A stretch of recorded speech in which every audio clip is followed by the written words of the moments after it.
Tal cual les dije en el avance, hoy vamos a tener de invitada a la doctora, médica, psicoanalista, investigadora, dirige La Peste de Tebas, gran revista de psicoanálisis, da seminarios en la APA, bueno, hace de todo. Es la doctora Adriana Sorrentini, ya estuvo con nosotros y hoy vamos a hablar de un tema muy delicado, para todo el mundo muy delicado, colegas y no colegas. Es cómo se estructura el aparato psíquico, cómo se estructura el aparato mental. Y aquí estamos con nuestra invitada de hoy, la doctora Adriana Sorrentini. ¿Cómo estás, Adriana? ¿Qué dice? Hola, ¿qué tal? Qué alegría. Me gusta mucho estar invitada para acá en este programa. Y a nosotros nos gusta mucho tenerte, porque Bueno, sos alguien ya. muy sabionda y muy estudiosa y investigadora y seguís. Y La Peste de Tebas creo que es un gran incentivo, ¿no? Una aclaración. Yo no dirijo La Peste de Tebas, sino que soy uno de los editores. Somos un grupo. Y decime, pero es una gran revista de psicoanálisis, porque todos los que escriben son muy rigurosos, muy profundos, muy psicoanalíticos. Bueno, eso sí, porque nos interesa mucho justamente eso, Molly, la posibilidad de pensar y seguir pensando el psicoanálisis del momento que bueno, que es algo que vivo, está vivo, evoluciona, cambia. Es decir, lo único que permanece igual para que lo sea son los fundamentos, lo que hace que sea eso y no otra cosa. ¿Cuáles serían para Bueno, empezar el tema? lo inconsciente, por ejemplo, pensar en lo inconsciente, el inconsciente conforma, digamos, todo el aparato psíquico. Y después los otros pilares sería como el complejo de Edipo, determinados parámetros, inclusive esto que te interesa en esta oportunidad que tiene que ver con el narcisismo, es decir, diversos parámetros que son como condición sine qua non para que sea psicoanálisis. Después lo demás es formal y entonces va evolucionando y va cambiando según la época. No Claro, tenemos la misma sería lo cultura, consciente, no tenemos la misma cultura victoriana que en la época de Freud, ¿verdad? claro. Entonces nos comportamos de otra manera, pensamos cosas que no existían, pero para trabajar analíticamente hay que mantener los parámetros fundamentales por donde está asentado el psicoanálisis, ¿no? La técnica, la teoría y la clínica. Es decir, Absolutamente, sí, sí. claro.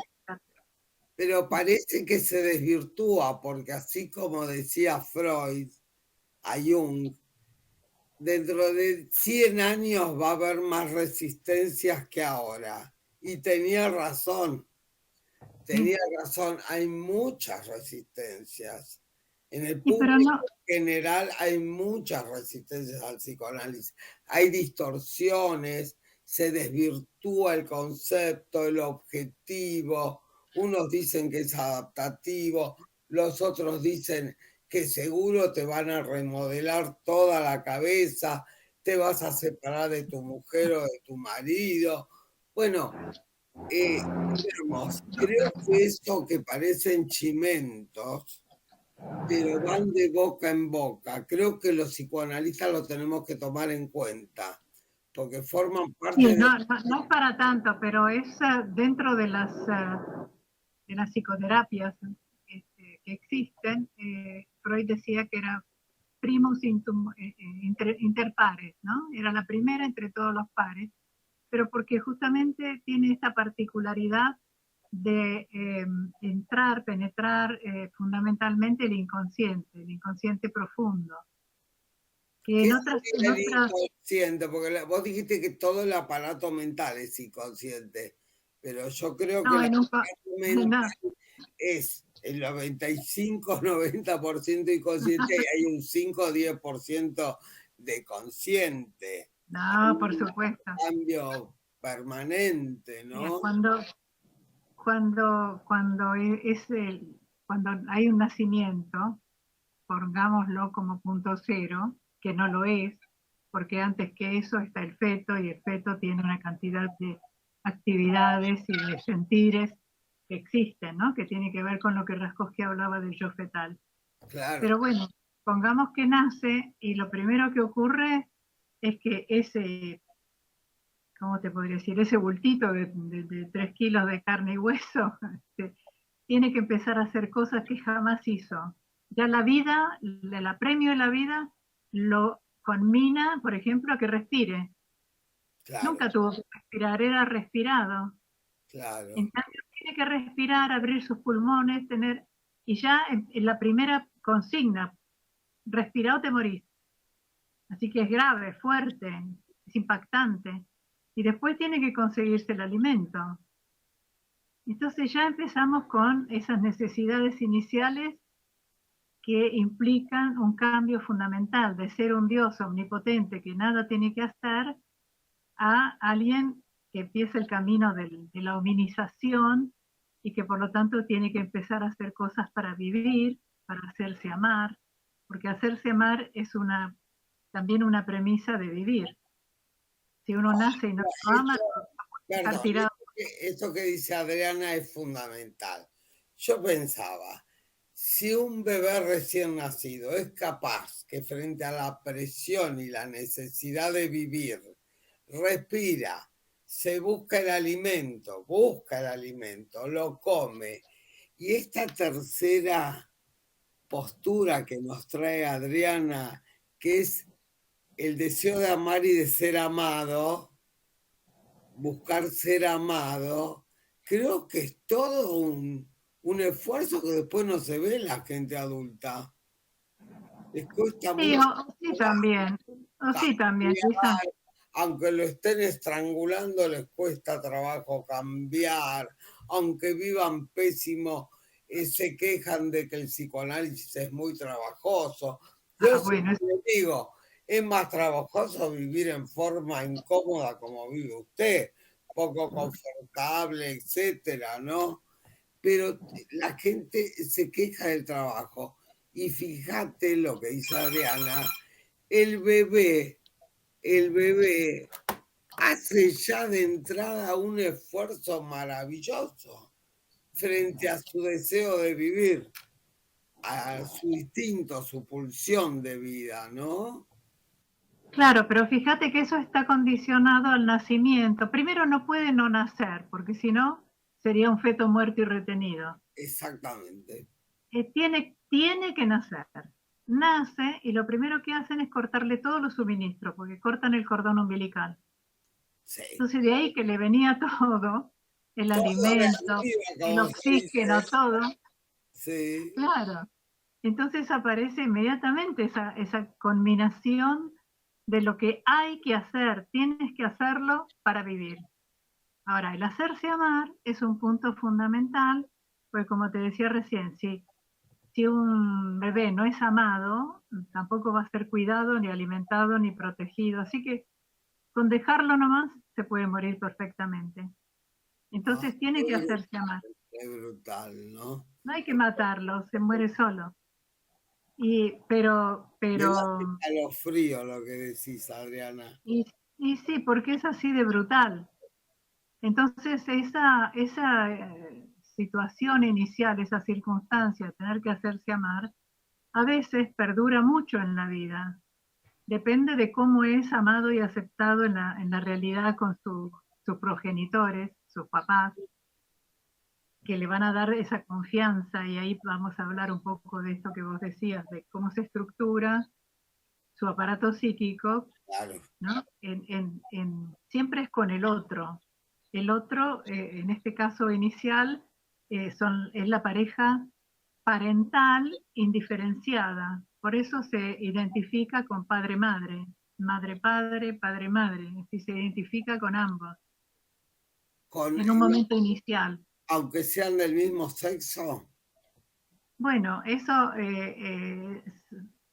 puede ser perfectamente, pero como tienen idiosincrasias y funciones distintas, uno de los dos del mismo sexo tiene una función parental distinta de la otra. Claro, una función paterna y una función materna. Por Tiene eso, independientemente de quién la desempeñe, aunque de alguna manera el esquema inicial no consideraba estas cosas, ¿no?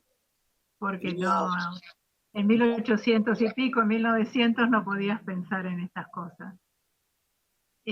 Pero de todos modos, ahí aparece justamente algo conflictivo, que sería al identificarse ese bebé que ya venía con una bisexualidad del embrión, sí. ¿no? El embrión es bisexual, una parte después retrograda y la otra progresa. Y Bueno, por se qué identifican, bisexual, porque es IX, es el papá y la mamá.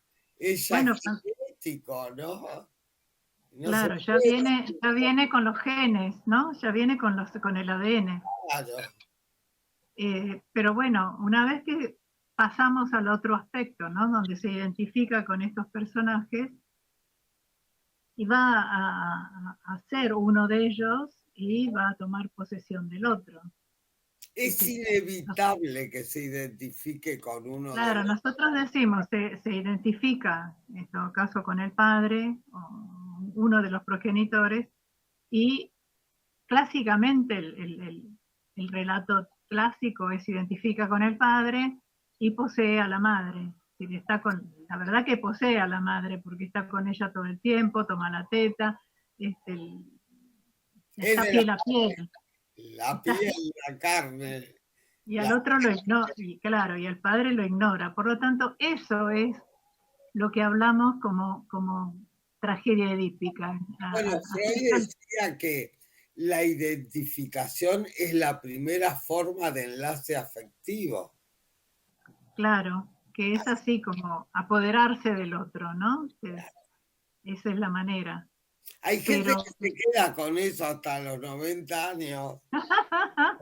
Eso, yo les digo, viste, oh, se tragan, se quieren ser el otro y se tragan al otro.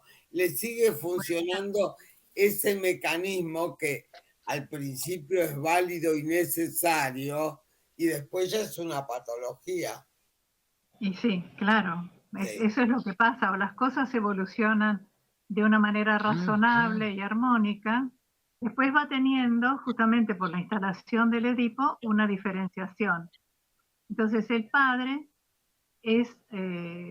decimos que hay un parricidio, pero quiere decir que si toma el lugar del otro, toma el lugar del padre, el padre está eliminado, Claro. ¿no? En ese sentido.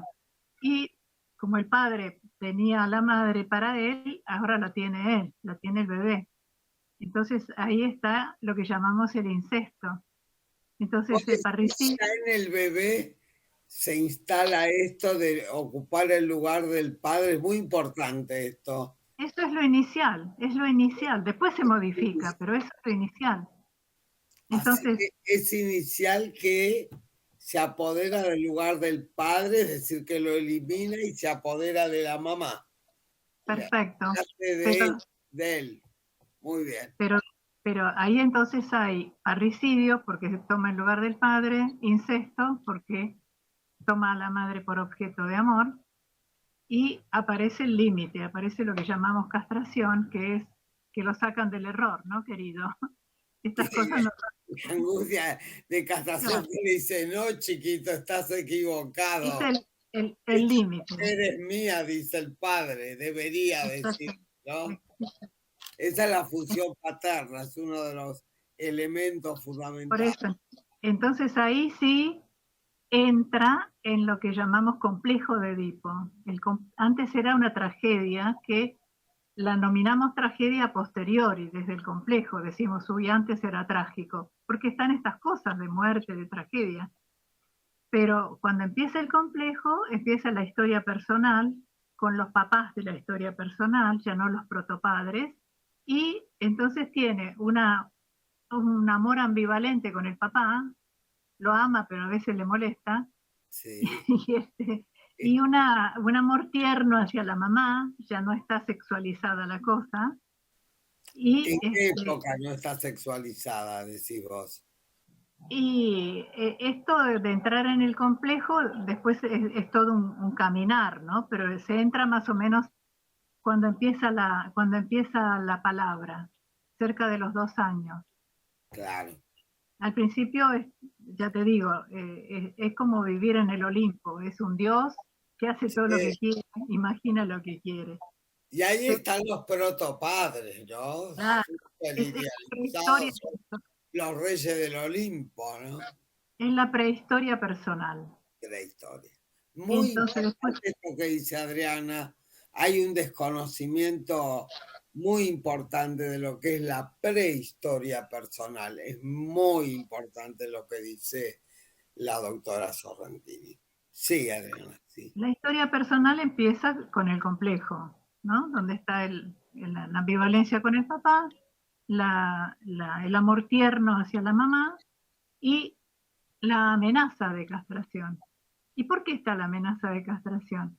Porque la primera vez fue con la conminación porque nació, ¿no es cierto? El corte entre él y la madre ya fue la primera castración, donde la madre vuelve a ser una mujer, ya no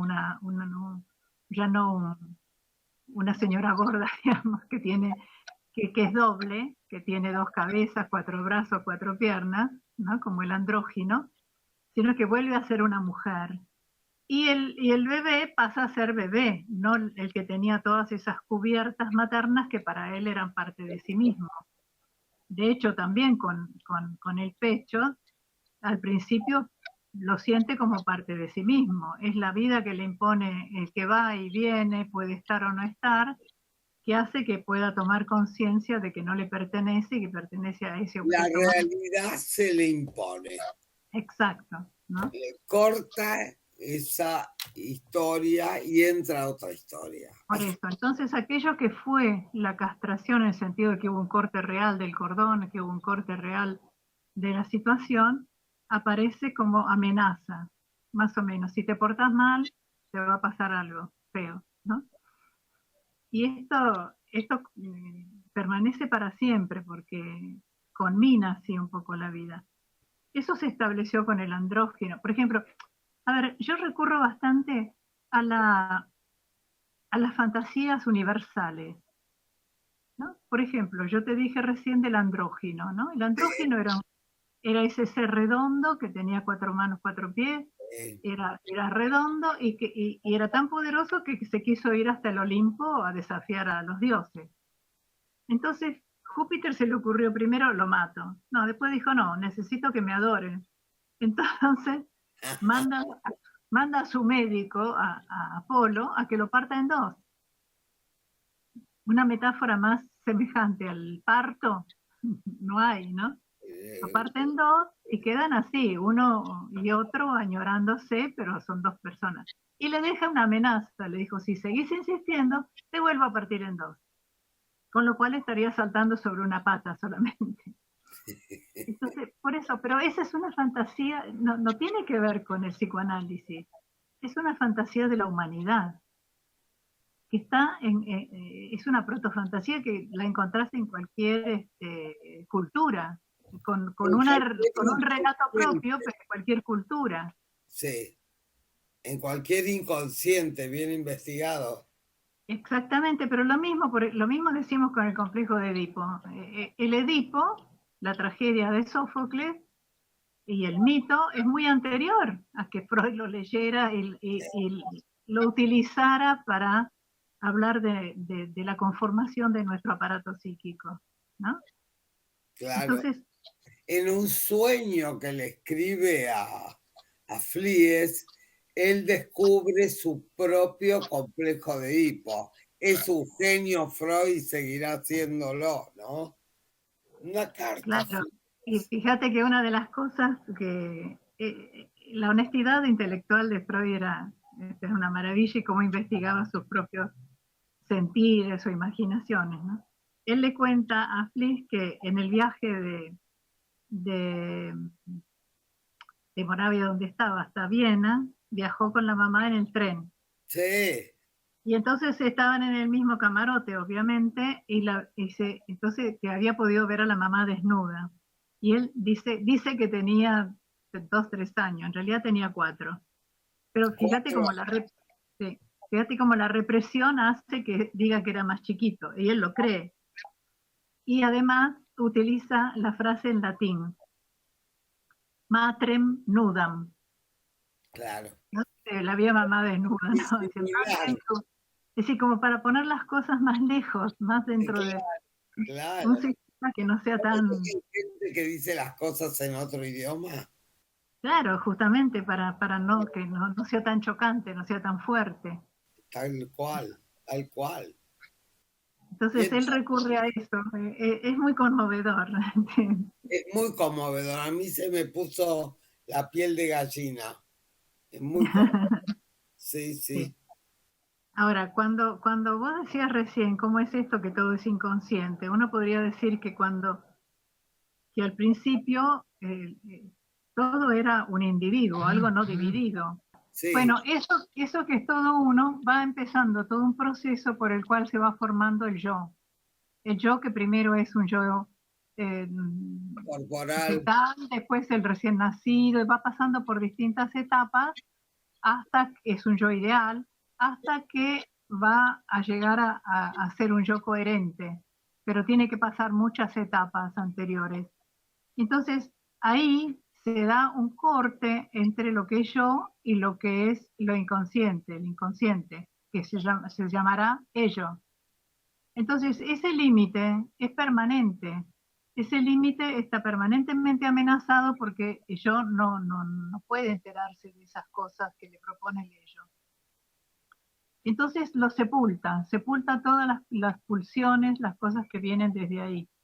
Y eso es lo que contiene lo primordial, lo que contiene el narcisismo primario absoluto, lo que contiene el trauma infantil. Todo eso está contenido en esa etapa. ¿Y cómo se constituye el narcisismo primario? ¿Cómo aparece en la clínica A de partir, los otros pacientes? a partir del autoerotismo, que es lo inicial, donde el feto bebé se satisface en sí mismo, ¿no? Cualquier cosa que siente ya la arregla por sí mismo. En cambio después ya va a haber, dice Freud, un nuevo acto psíquico, por lo cual se establece lo que se llama narcisismo. El narcisismo también se autosatisface, pero la cuestión es que eh, empieza a proyectar también a investir a los padres. Y desde los padres le viene la investidura a él. Entonces ya se transforma en un narcisismo secundario. Claro, por eso yo pensaba, el narcisismo primario viene de los padres. Es el que le reflejan, viene del bebé, pero que es el que le reflejan los padres, porque él Exactamente. invita a los padres primordiales con ese narcisismo y les viene el amor, el afecto, la investidura al bebé.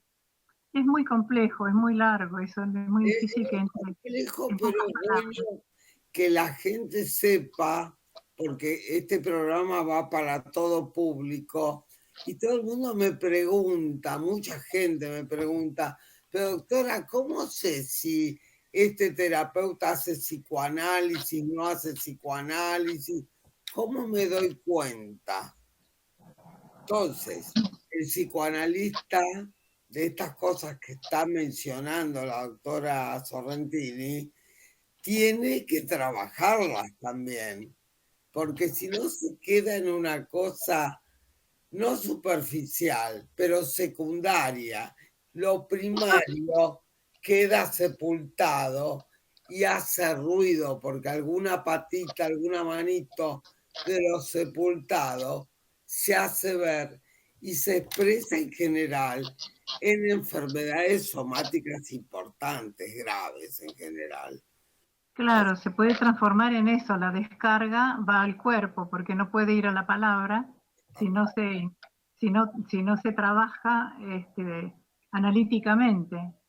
Entonces eso queda, hay muchas psicoterapias y todas apuntan a algo y son todas buenas, pero no llegan a este punto del que hablamos nosotros, que es lo inconsciente. Entonces se transforma en una cosa que va desde lo preconsciente consciente, se conversa de cosas importantes, de lo reprimido, el retorno a lo reprimido, pero no de estos aspectos profundos. Bueno, yo quiero subrayar esto, y aparte le invité con toda esta intención, lo hablé con ella, pobre, la pongo en el peor lugar porque lo conoce poca gente, aún dentro de nuestros colegas. Este tema ha sido muy investigado por el doctor Fidia Cesio, gran maestro del psicoanálisis, muy conocido, de la doctora Adriana, viuda del doctor Fidia Cesio, gran maestro, me pone la piel de gallina, que ha investigado profundamente estos temas primordiales. Y en ese libro maravilloso que alguna vez les presenté, que es Las neurosis actuales, está muy bien desarrollado todo este tema. Lo que pasa es que Adriana lo dice muy claro, como que uno puede agarrarlo más transparente, más diáfano, ¿no? Y no sé, uno cuando ve a la persona y la escucha es como más fácil, es más fácil de... Y lo que pasa es que es un tema muy complejo y que lleva tiempo, digamos, el poder hacer todo el desarrollo. Entonces, por eso me siento como muy deficitaria, porque no, No, no, para nada, nada deficitaria. Estuviste muy bien.